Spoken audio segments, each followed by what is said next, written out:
Alaba Girivaradari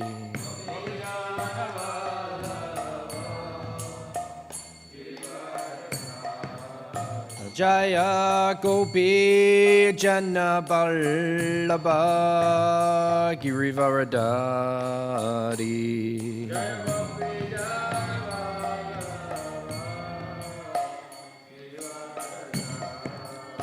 Yashoda Nandana Braj Jana Ranjana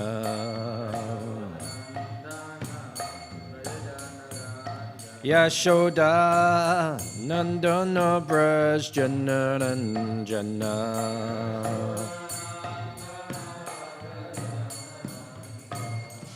Jamuna Tira Vanachari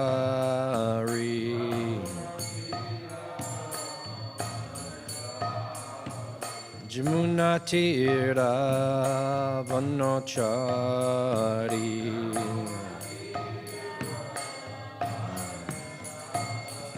Jayo Radha Madhava Kunja Bihari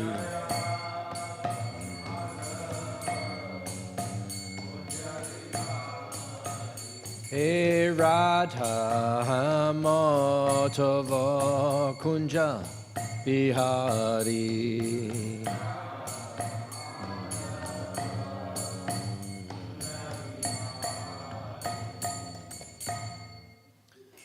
Jayam Vishnupad, Paramahamsa, Paragraj, Ikacharya, Ashtatara Śrīmad, His Divine Grace, A.C. Bhaktivedanta, Swami, Srila Prabhupada ki, Anantakoti Vaishnava Brinda ki, Grantaraj, Śrīmad Bhāgavatam ki, Go Premanande, all glories the assembled devotees, all glories the assembled devotees, all glories the assembled devotees, all glories to Sri Guru and Sri Gauranga.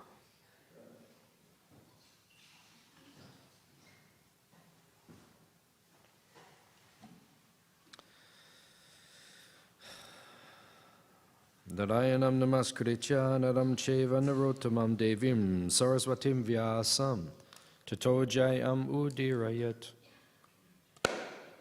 Om namo bhagavate vasudevaya. Om namo bhagavate vasudevaya. Om namo bhagavate vasudevaya. Reading from Śrīmad Bhāgavatam, Canto 10, Chapter 6, chapter entitled The Killing of the Demon Putana. Text number 31. Tavananda Daya Gopa Mathuraya Brajam Gata Vilokya Putana Deham Babur Ativismita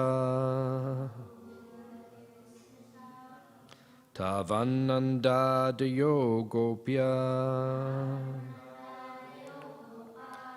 Mathuraya Brajam Gata Vilokya Putana Deham Babur Ativismita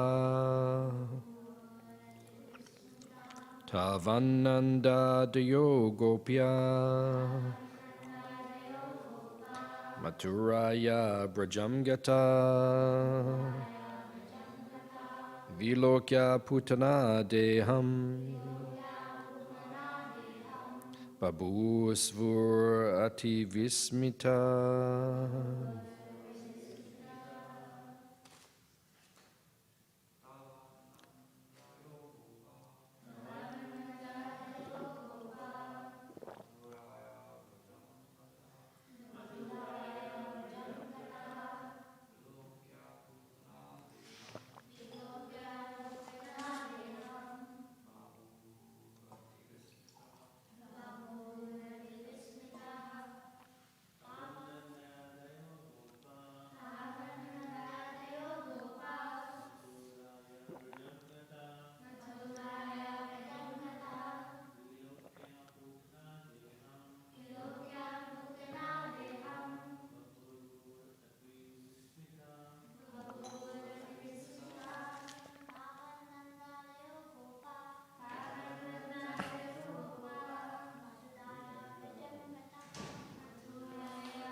Mataji's.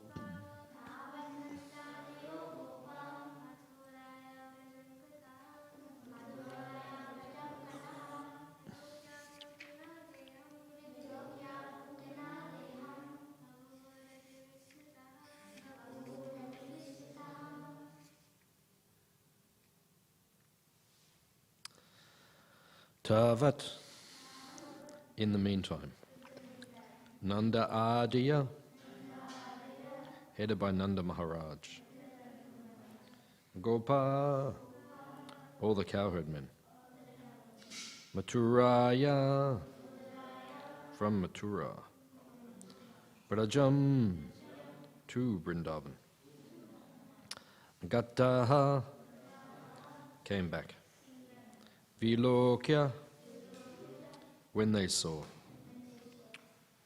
Putana Deham, the gigantic body of Putana, lying dead. Oh, excuse me. Babuvu became Ati, very much. Vismita, struck with wonder. Translation and purport by His Divine Grace, A.C. Bhaktivedanta Swami, Śrīmad Bhāgavatam. Meanwhile, all the cowherd men, headed by Nanda Maharaj, returned from Mathura.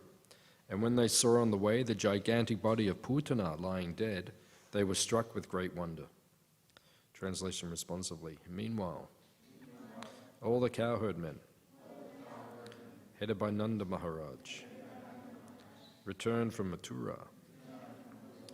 And when they saw on the way the gigantic body of Putana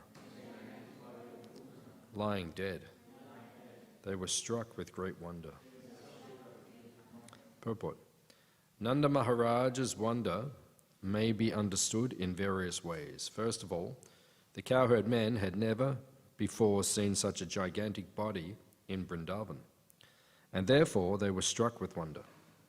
Then they began to consider where such a body had come from, whether it had dropped from the sky, or whether by some mistake or by the power of some mystic yogini, they had come to some place other than Vrindavan. They could not actually guess what had happened, and therefore they were struck with wonder.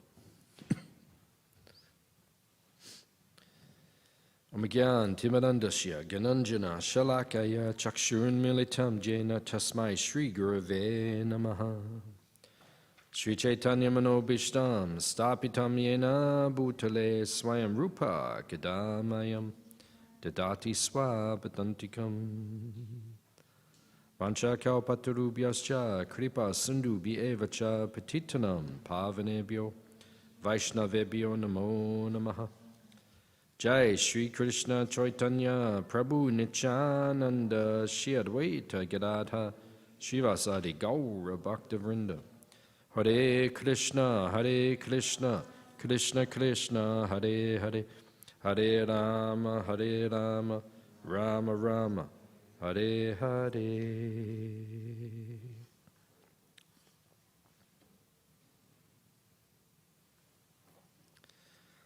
So we're hearing the pastime of the first demon, which Krishna kills in his Leela. So in the Chaitanya Shikshamrita, Bhaktivinoda Thakur mentions and explains that each demon is representative of some particular obstacle in devotion. So it is also symbolic. When we study the Shastra, sometimes things are symbolic and sometimes they are literal. And the question is, how do we know? How do you know when something is symbolic and when something is literal? Because we can't decipher sometimes. Just like when Parikshit Maharaj, it describes early in the first canto of the Bhagavatam that there was the bull of Dharma, and he was being beaten by the Sudra king, who was the personification of Kali. You remember the pastime? Right, in the first canto? Right, so he's hitting the legs of the bull. And the four legs represent the four pillars of religion. What are the four pillars of religion? So we have mercy, cleanliness, truthfulness, and austerity. This is how religion remains stable. Just like you have I'm sitting on the Vyasasana, so it has 4 feet, right? So it is stable, right? And in the same way, when you have these 4 religious principles being practiced in human society, you have compassion, austerity, cleanliness, and truthfulness. Society is dharmic. Society is peaceful. And what do we see in this modern world? Prabhupada explains, the world is full of vana sankara, which means unwanted population, right? People are being born who are not qualified. They're not purified. And when people are not purified, society becomes chaotic. And people don't follow these 4 religious principles. People are not truthful, they're not merciful, they're not tolerant, they're not clean, and they're not austere. Right? They don't follow these principles. And therefore, because they're not following, our society becomes like that. So that's why when we enter into ISKCON and we become committed and we take vows at the time of initiation, what are the 4 vows that we take? No meat eating, illicit sex, intoxication, and gambling. Why? Why do we take those 4 vows? They're called nisheda, right? Things that you have to avoid because they will be obstacles to your bhakti. Right? But they also help you to develop these 4 spiritual qualities, religious qualities, dharmic qualities. Right? If you don't eat meat, you will become merciful. Otherwise, real mercy will not come in your heart. Right? If you're killing other animals, killing other beings to sustain yourself, you won't become truly merciful. Cleanliness, if you're having illicit sex, you won't become pure inside and externally. Right? You won't become clean. Intoxication, you won't become austere. If you're addicted to things, you can't practice austerity. And then gambling is truthfulness. Right? If you gamble, you won't be truthful. Gambling, Prabhupada says, also means frivolous sports. Right? When Prabhupada writes, he wrote a letter to everyone in ISKCON at one point, gambling doesn't mean you go to a Crown Casino and you put money in the poker machines. It's not just that, or you bet on the racehorses, right? But it's also wasting your time. It's also gambling. Because your time belongs to Krishna. You know? So if your time belongs to Krishna and you're engaged in frivolous sports, then you're also gambling. You're breaking the regulative principles of Bhakti Yoga every time you play those games down there in the Werribee Plaza. This is the... No, it's okay. But this is the system. The system is you have to follow. Because there are 4 religious principles. Now that pastime with Parikshit Maharaj, right, which is there, Parikshit Maharaj's pastime, it is symbolic. Right? It wasn't that there was actually a Sudra hitting a bull, right, and Parikshit Maharaj came. That was symbolic, right, because it's showing us that Kali is trying to destroy those different dharmic activities. And it says within Kali, only one of the, because the bull was standing on one leg because the other 3 had been hit, right? So mercy, austerity, and cleanliness, right? They had been already greatly destroyed by the influence of Kali. Those 3 had been greatly destroyed. But truthfulness, right, is supposed to be still there in Kali Yuga, but it's disappearing day by day, right? They did a survey about whether people trust politicians, right? They make election promises. Oh, you elect me, I will do this for you. Everyone knows it's a lie. Right? Truthfulness has already been decayed. This is Kali Yuga. Even truthfulness is going. All the good principles are going. That's why in the International Society for Krishna Consciousness, that's why we follow the four regular principles, right? And that's why we teach people these things, because we're trying to re-establish those religious, because you can only have peace in society when people are following those things. You will only be peaceful in yourself when you're following those things. Right? Otherwise, our society, Prabhupada said, nothing can stop us externally, but internally, right, we can implode when the devotees are not following these principles of purity, and then they begin to argue with each other. And we see devotees argue with each other. Even devotees can't get along sometimes. This is the influence of the age of Kali. Right? Why did Parikshit Maharaj, when he put the garland on Shringi, remember that pastime where he goes and he puts the garland on Shringi? And then the Acharyas explain, why did he do that? Because he was wearing the gold crown. Right? And where does Kali operate? Or where does Kali take shelter? In gold. Now, we don't have gold now, we have money. But wherever there is too much money laundered, not being used in Krishna's service, that's where Kali takes shelter. Right? So he had the gold crown on, Kali's influence was there, he became confused. He put the garland on Shringi. And then Kali Yuga began at that point. That's when Kali began to take hold at that point. So sometimes things are symbolic, sometimes they are literal. So we need the commentaries of the Acharyas so we can understand which one is which. So you know which one is literal, which pastime is literal, which one is symbolic. Sometimes the pastimes are both. They're literal and symbolic. Right? Sometimes they actually happen. But there's also symbolism within the teaching. Other times it's symbolic, right? Like with the bull being hit, that's symbolic, right? It didn't actually take place, but it teaches us. It's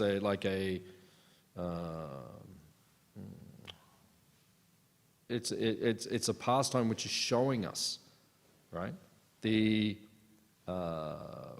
nature of this age of Kali. Right? And then other times things are literal. Right? And people don't understand. Just like people misconstrue the battle of Kurukshetra. Some commentators have said, oh no, it's all symbolic. Right? The 5 Pandavas represent the 5 senses. And Krishna is there. And Kurukshetra is life. And we're all going through a battle. And all these things. This is all, no, it actually took place. Prabhupada went there. Prabhupada said, see, look, this is the place. I think, who's been there? Kurukshetra. Been there. Is the earth reddish? I heard that it was reddish. Is it like reddish color? Not really? Okay, I heard that. Someone told me, because so much blood was spilt. Someone told me it was all reddish like that, but okay, not like that. The blood has washed away over thousands of years of rain and like that. Yeah, probably. Like that. But we know it's there, the place there. Kurukshetra is a place. The battle was not symbolic, the battle was real. The battle was real. Okay, maybe there's symbolism within the battle, but it is a real thing. So the point is you cannot speculate, right? You can't say, oh, this is symbolic, this is real. You need the commentaries of the Acharyas.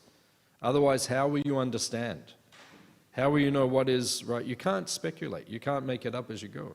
That's what happens now in modern day religion, churchianity. Oh, this, we're not sure.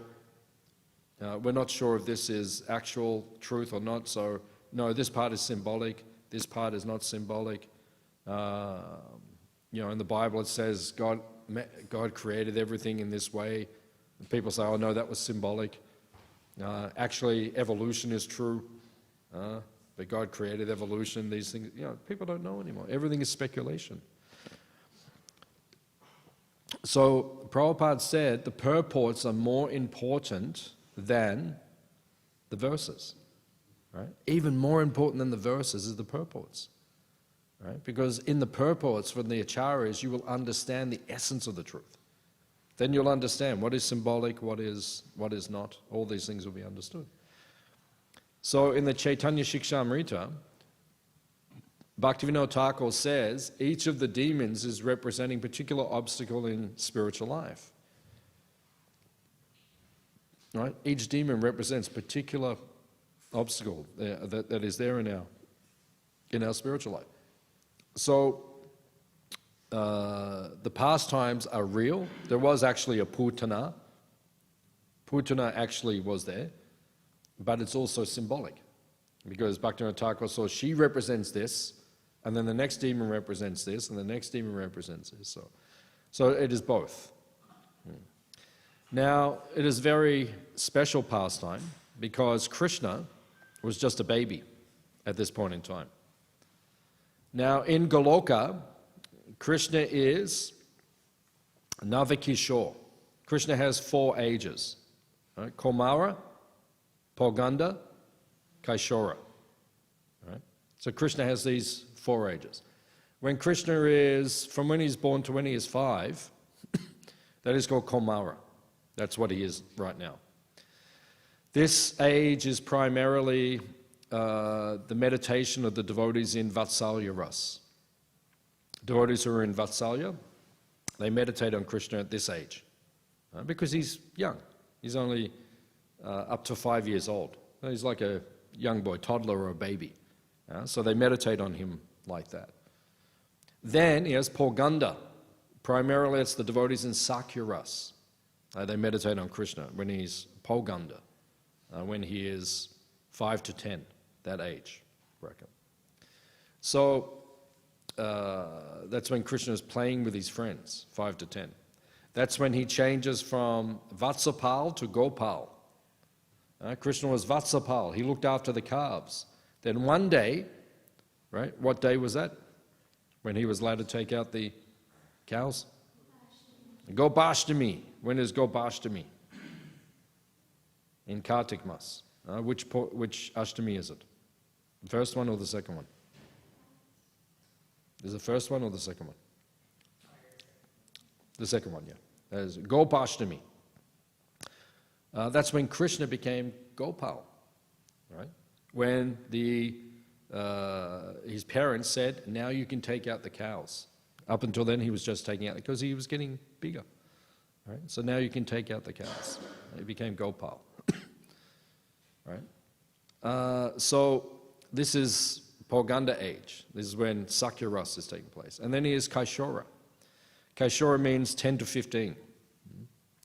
So this is, Kaishora means, this is the age when the gopis meditate on Krishna, when he is a youth, right, 10 to 15 years old.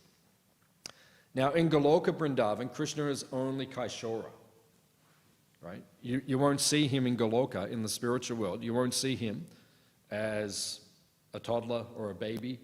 You won't see him as a 10-year-old. You'll see him as like 15, 16. That is eternally Krishna's age in the spiritual world, right? He has long hair. His hair goes right down to the bottom of his back, like this. He has long hair, beautiful, beautiful hair. So that's when the gopis meditate on him. So in the spiritual world, he's always Kaishora. The devotees in Vatsalya Ras, they still feel like, oh, he's just my little boy. But he's that age now. He stays in that age. The Acharyas describe that when someone is a very auspicious personality, they age at 1.5 times their age. So when Krishna, like in the Leela, he might have only been in Vrindavan when he comes to earth for 10 years, but when he's 10, he looks like he's 15. Right? When he's 7, he looks like he's 10. 1.5 times the age. It makes sense? Yeah.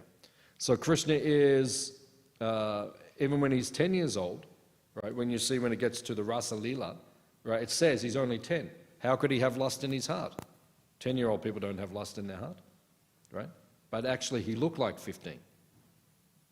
Right? And that's why he had the relationship with the gopis that time. It's called Kaishora. So according to the age. So at this point in time, Krishna comes, but when he comes to earth, he appears in Mathura, appears in Braj, and then he appears to grow up, because it gives some human semblance to his pastimes. You know, when he's in Mathura, he just appeared with Narayan form. You know, when he appeared in front of Vasudeva and Devaki, just 4 arms, right? It's hard to be natural with someone when they do that. You know, if someone just appears here now with 4 arms, right, and you just say, oh, Haribol, you know, would you like some breakfast? You're not going to do that. You're going to go like, okay, who are you? You know, how can I serve you? You know, you're obviously not an ordinary person. So Krishna, he appears like as the baby, and then he grows up because it gives like human, like semblance of human pastimes.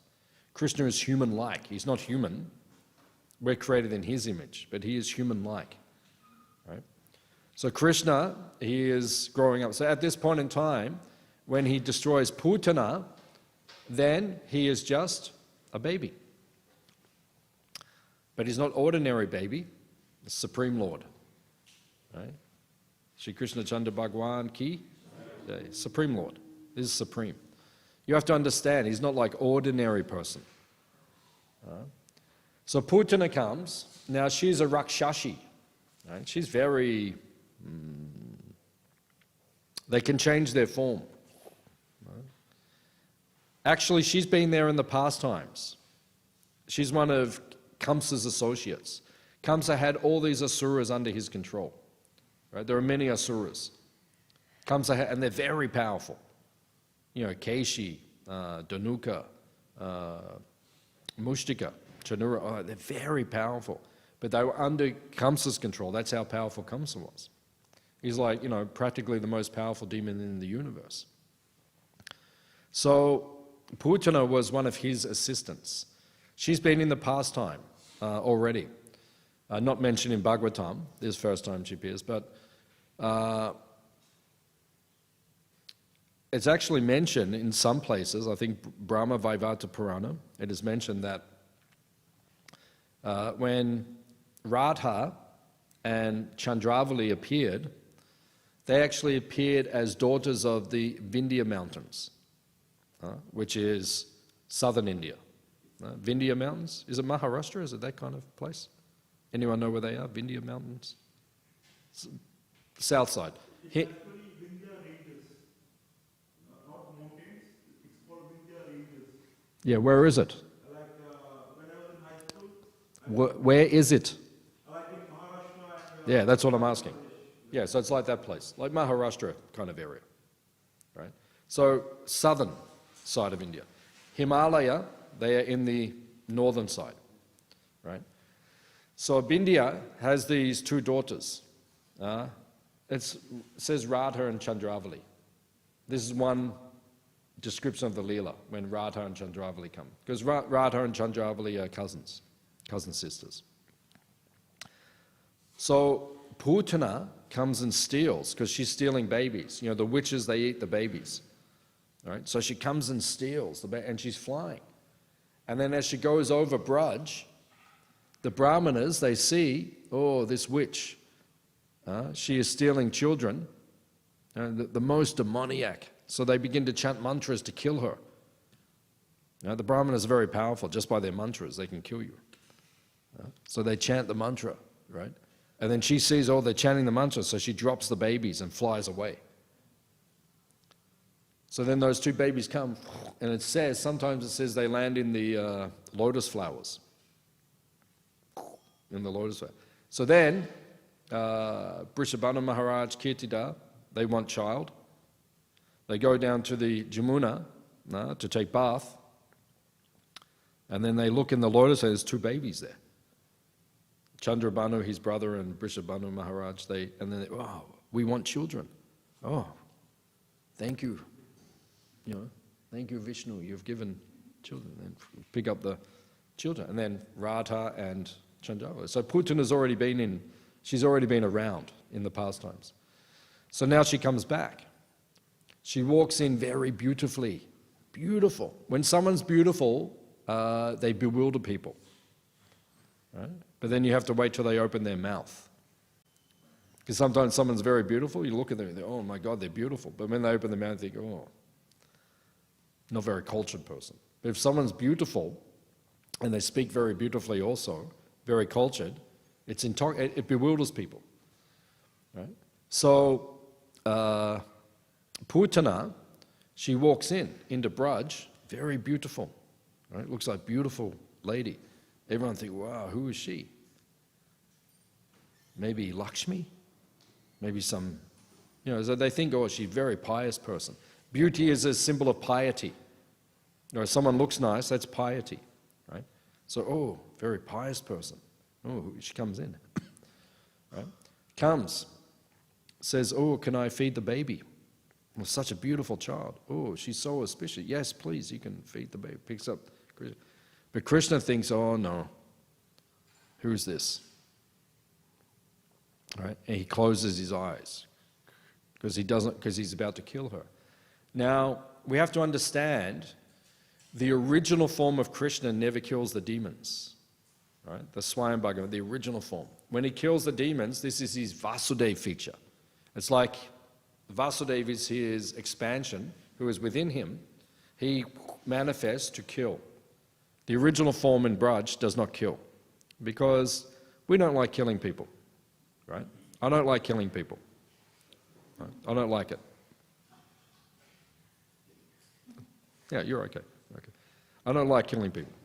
I don't. It's not nice. You don't want to kill someone. I mean, if you have to, you do it. Right? But it's always the last resort. Like, you took the last pakora, right? I will send you to Yamaraj. We don't do like that. That's like the last resort. You say, Prabhu, don't take the last pakora. You don't go straight to like, I will destroy you. Right? We don't like killing people. Right? And Krishna is the same. He doesn't like to kill. So Vasudeva comes out, that form of Krishna, takes care of the demons. The original form, he does not take. That's why it's described in Goloka. Actually, it's mentioned that the demons do come, but it's just to intensify the pastime. But they're destroyed and they disappear. Right? Krishna just takes care and then they're gone, like that. So it's almost like they're just an abhiman, just like an imagination. Everyone's like, oh, wow, the demon, no, gone. Krishna kills them, then they're gone. Then everyone just goes back to normal. Because Goloka is a peaceful place. So if the demon manifests, it's just very temporarily. It's not like they're walking around all the time. It's just sometimes they might appear very quickly. Krishna kills them and then gone. Prabhupada writes, because here we're going to hear Krishna kills many demons. How many demons does he kill in Bhagavatam? It's about 20 or so, something like that. There's a lot of demons. Prabhupada writes, sometimes Krishna would kill between 2 and 4 demons before lunch. Right? In the morning he gets up, he has breakfast, then he goes out in the cowherd fields, and then when they have lunch, picnic lunch, Krishna's already killed 2 or 4 demons. And everyone's sitting there having lunch, and everyone's saying, wow, did you see that one? Krishna killed that horse demon. Wow, that was amazing. Wow, everyone's going like that. Yeah, what about the other one he killed? The big bird. Wow, that was far out. Everyone's just having lunch. That's what they do. Right? Krishna Katha. Everyone's just speaking Krishna Katha. Krishna did that. Krishna did this. This is amazing. Right? It's exciting up there. Right? Material world's boring, actually. What are you going to talk about? I saw someone walk past in Swanston Street. They had a black suitcase. It's like, wow, that's amazing. What'd you see? Oh, yeah, I saw a guy and he fell over. Oh, wow, that's amazing. It's like, yeah. Material world's boring. Right? Spiritual world, Krishna killing 4 demons before lunch. Whoa, you want to try this laddu? Put it in each other's mouth, everyone eats. Yeah, wow, this is amazing. This is a spiritual world, much more fun. But you are attached to Noble Park. So you will stay here in this material world forever. Whatever you're attached to, you will stay to. But if you're attached to Krishna, you will go to Krishna. That's why Prabhupada says you have to go to Vrindavan, to Mayapur, to Puri every year. You have to go to these places every year. Why do you go to these places? Right? You go to these places because this is our home. And when you go to Mayapur, Puri, and Vrindavan, they enter your consciousness. And then when they're in your consciousness, right, then it's easy to remember Krishna. It's easy to remember your home. Otherwise, you always think of material things in this material world.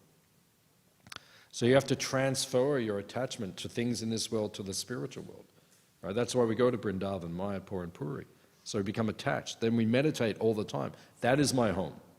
I don't identify with the places in this world. I'm not a resident of Albert Park. I'm not an Albert Park Basi. Right? Right? I'm a Goloka Basi. Right? My home is Vrindavan. I'm a bridge Basi. That's how we should think.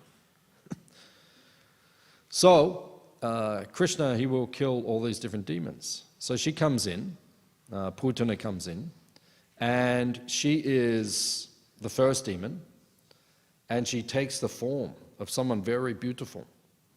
Right? So she looks very beautiful, but it is deceptive, because actually she is a child eater. She wants to eat the child. So Krishna closes his eyes because he thinks, I don't like this. She is coming, she's acting like she is one thing, but actually she's another thing. So Bhaktivedanta Thakur describes in the Chaitanya Shikshamrita, this is the first demon, and it is symbolic. What does she represent? The false guru, or the pseudo guru. It means the guru, he looks like a guru, he has the big beard, and he wears the turban, and he says Acha, and he looks like guru, but what's inside the heart? Is he actually pure? Bhaktisiddhanta Saraswati Thakur, over 100 years ago, he wrote, because the Christian missionaries were coming to India, the priests and so forth. And 100 years ago he wrote, he said, they are wolves in the guise of sheep. He said that many, many years ago. And then we see historically what's happened, right? In the last several decades, so many things have come out that the people who are supposed to be the religious leaders, they dress like religious people, but they've done so many sinful activities, the most sinful activities, child abuse and these different things, right? So this is the pseudo guru. Externally, they look very nice, but internally, there's impure things in the heart. And people are getting cheated all over, especially now in the age of Kali. People are saying everything. All the leaders are saying everything. Right? And people are getting cheated. So we have to know. Like someone said to me the other day at Krishna Valley, someone asked, how do I know who is a guru? I think they said, first they said, I want a guru. So I said to them, then you tell me, what are the qualifications of a guru? And they couldn't tell me, what are the qualifications? So how are you going to find a guru if you don't even know what the qualifications of a guru are? Right? If you go shopping for a car, you have to know something about cars, right? Otherwise, like I took my grandmother one time to buy a car, and she said, oh, that one's a nice color. And I said, Nan, we have to look at the engine, we have to look at the mileage, we have to look at the interior. There's a lot involved here. We can't just look at the external. Oh, it looks nice. Oh, I like the color. Yeah, okay, but what if it doesn't work? What if there's problems under the bonnet? Right? That's not very good. So you have to know what you're looking for. Right? So when it comes to having a guru, you have to know, what are you looking for? What does Prabhupada say is the qualification of the guru? He does not change anything which he has heard from parampara. As soon as you change something, you're not a guru. Right? As soon as you deviate, you're not a guru. Right? You have to have proper sadachara. In Chaitanya Charitamrita, Sanatana Goswami, he glorifies Haridas Thakur. What does he say? He says, your acha and your pracha are perfect, they align. If you say one thing, but you don't act like that, everyone will lose faith in you. Right? You say, oh, follow Krishna, but then you don't do it yourself, everyone loses faith.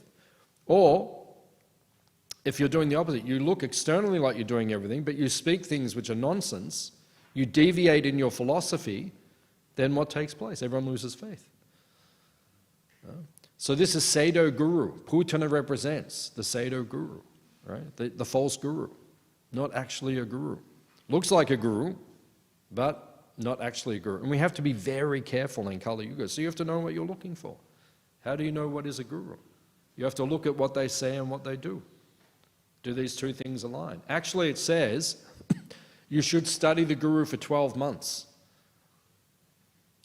Right? You should study for 12 months. And it says the Guru should study the disciple for 12 months.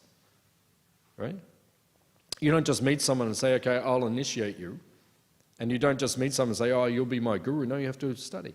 So how do we study the Guru? Because the Guru is moving constantly. Most of the Gurus are traveling. So either you travel with them for 12 months, which may or may not be possible, or you have to listen to their lectures.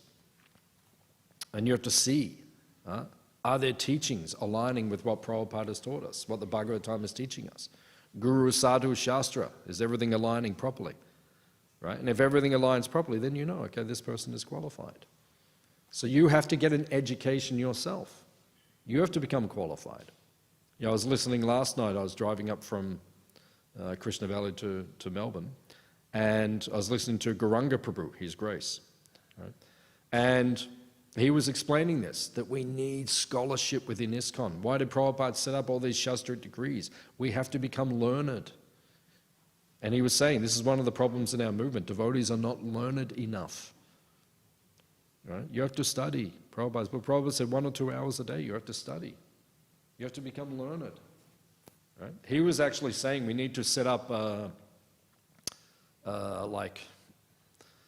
scholarship institutions where not all the devotees, but some of the devotees will just go and they just study and study and study. He's saying 7 years, 12 years, right? Just study, right? And they become like the scholars, and then they can guide all of the rest of us. So there's no deviations, because we see all the time, even in ISKCON we see. Like now we have the Ritvik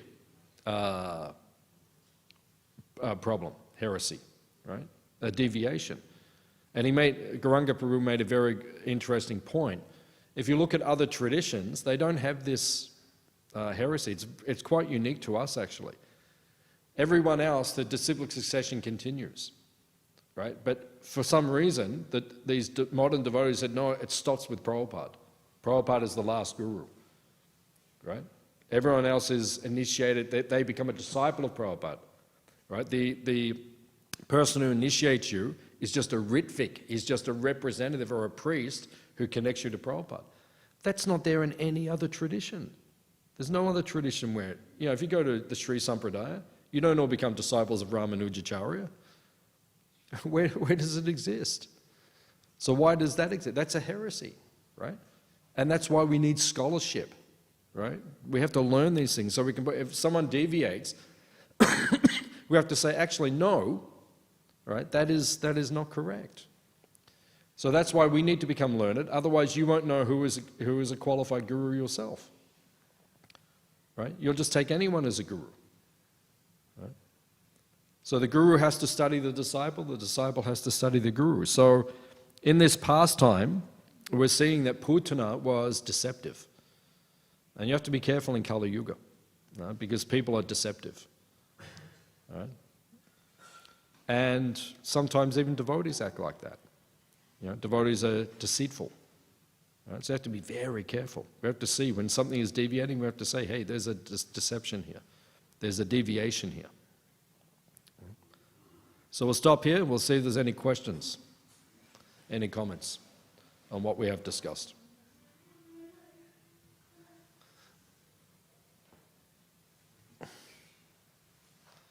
Hare Krishna.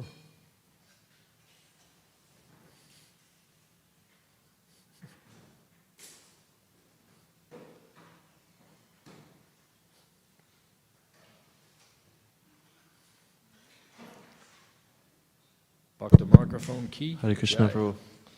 Prabhu. Could you just explain what is the difference between the Vasudev Krishna and the original Krishna? What's the difference? Yeah.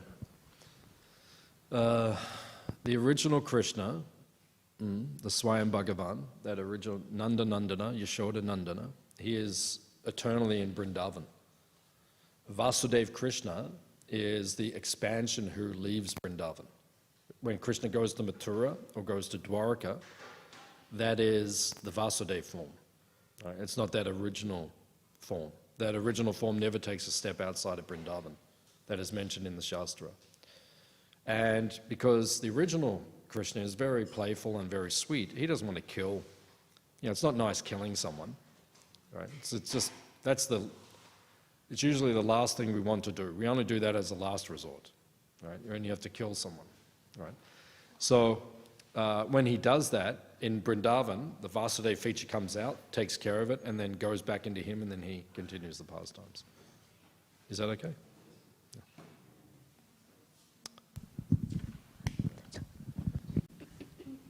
Hare Krishna, Prabhu. Thank you for the nice class.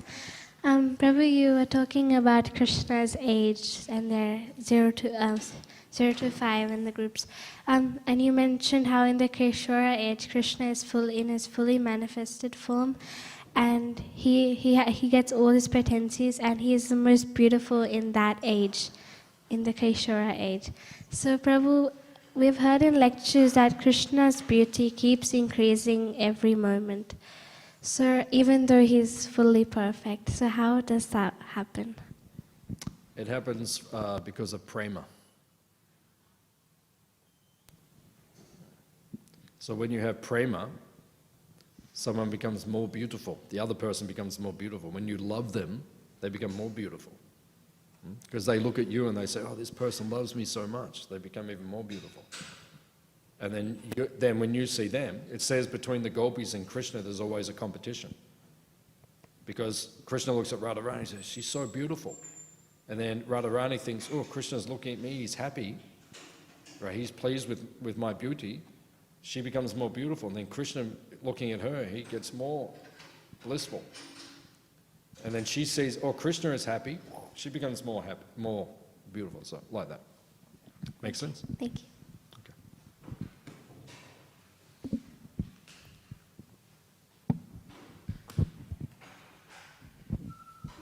Thank you, Prabhu.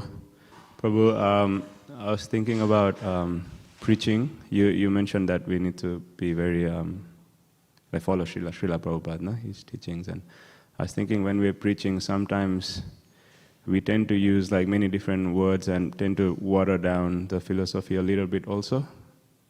Saying this example that comes to me is like saying the divinity or, instead of saying Krishna. And Prabhupada also says that you need to expose all these people, expose all these Mayavad, expose all these rascals. So in terms of going out and talking to people, should we just straight give philosophy to them and then surrender to Srila Prabhupada what he says, or do we try and I don't understand the question. It's more about how do we preach? When we preach someone, when we meet a new people, should we give them direct philosophy? Or should we try and cover it a little bit so that they understand it a little bit? What's an example of covering it? It's more not saying Krishna. That's one example. Not saying Krishna? Yeah. Saying the supreme, yeah. Or the universe or something? Yeah. Time, place, and circumstance. Yeah, time, place, and circumstance. You have to see the person. What's their atika? It's like, preaching is like breastfeeding. Have you ever breastfed? Okay, so you haven't done it, but it's like breastfeeding, right? So while you're breastfeeding, if you give the baby too much, right, they begin to regurgitate, right? The baby's like, oh, it's too much. If you give too little, they get hungry, and then they cry. So mother has to know exactly how much to give. Not too much, not too little. Preaching's like that. All right, when you're giving Krishna to someone, you can't give too much, you can't give too little. You don't give enough, they don't develop. If you give too much, they regurgitate. You guys are, crazy. So you have to be very. So sometimes it might be advantageous to say, oh, you know, higher power, the universe, you know, or we say Krishna, like that. So just be very careful how you present it. Don't like shove it down their throat. You know, here's the Bhagavad Gita, open your mouth. Put it in. It's like we have to be very careful how we present the philosophy. Yeah, but I've noticed like sometimes since we preach like that, like the simpler preaching, some people tend to just stay and be comfortable with that and be in the association of devotees also, but for a long time they just linger around, you know, don't want to go any deeper. You know, so how do we preach to those people who are already familiar with the philosophy a little bit? Who are already Familiar with devotees and a little bit of philosophy, but they're still like very comfortable in that understanding of a very Mayavad kind of understanding. people from India, is that what you said? Or? And these are more like non-traditional people. Non-traditional people. Yeah. Yeah. You just have to, you have to become an expert preacher. Ultimately, it's between them and Krishna. The main thing is when we're preaching is to inspire people. Right? You can't force someone to take to Krishna. You have to inspire them. Hey, I'm enjoying it. It's like, you know, if I'm sitting there eating gulab jamuns, right, and I say, you can see I'm enjoying it, and I say, would you like one? Right? You can see I'm enjoying it, right? So you say, yeah, okay, I'll try it as well. So if you're using the product, if you're practicing Krishna consciousness, if you're enthusiastic, right, then they'll become attracted to that. But ultimately, it's up to them. Like some people we try to cultivate and preach to for 20 years or so, and they still don't feel like they're making a lot of progress. That's their journey. You can't force it. You know, so it's up to them. It's between them and Krishna. All you can do is try to inspire and help them, that's all. Okay. Any other questions? Hare Krishna Prabhu, thank you for the class.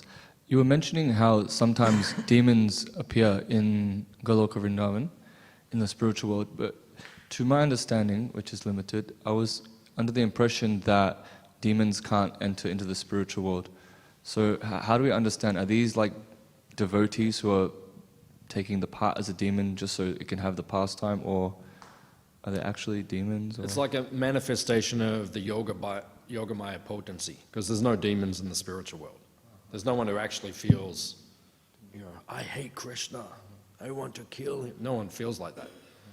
But, you know, Yogamaya can create, you know, the demon just temporarily, just to, you know, because then everyone, oh my God, you know, there's Kaliya, oh, you know, and then everyone, you know, their love for Krishna intensifies, but then after the pastime disappears. So it's not like they're wandering around all the time like that, but just sometimes it's mentioned that they might. Okay, thank you. Just temporary. Yeah. It's different to down here. Yeah, down here there's demoniac people walking around all the time and causing problems on the earth. So, any other questions? You mentioned that the way we can differentiate between symbolic events and actual events is through the tellings of the acharyas. So I'm wondering, do the acharyas know because it has been passed down in lineage, or do they know because they've actually entered into those stories and seen them, you know, real time sort of a thing? It can be both. It can be both. Sometimes they can witness things. Like there's a book written called Harinan Chintamani, which you might have heard of that book. It was written by Bhaktivedanta Thakur. So Bhaktivedanta Thakur witnessed in his divine vision, he witnessed that conversation between Haridas Thakur and Chaitanya Mahaprabhu. Right?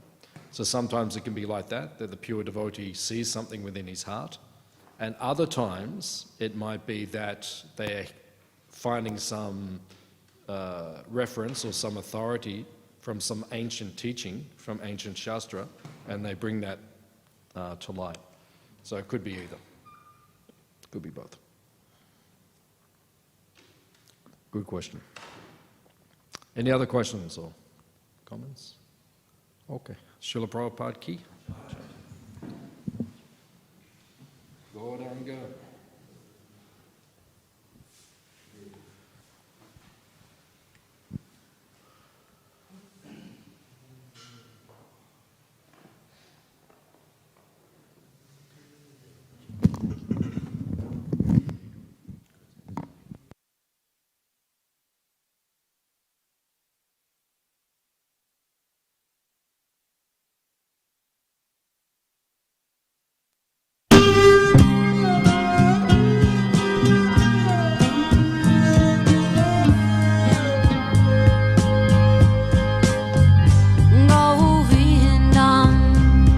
Adipurusham Tamaham Bhajami Govindam Adipurusham Tamaham Bhajami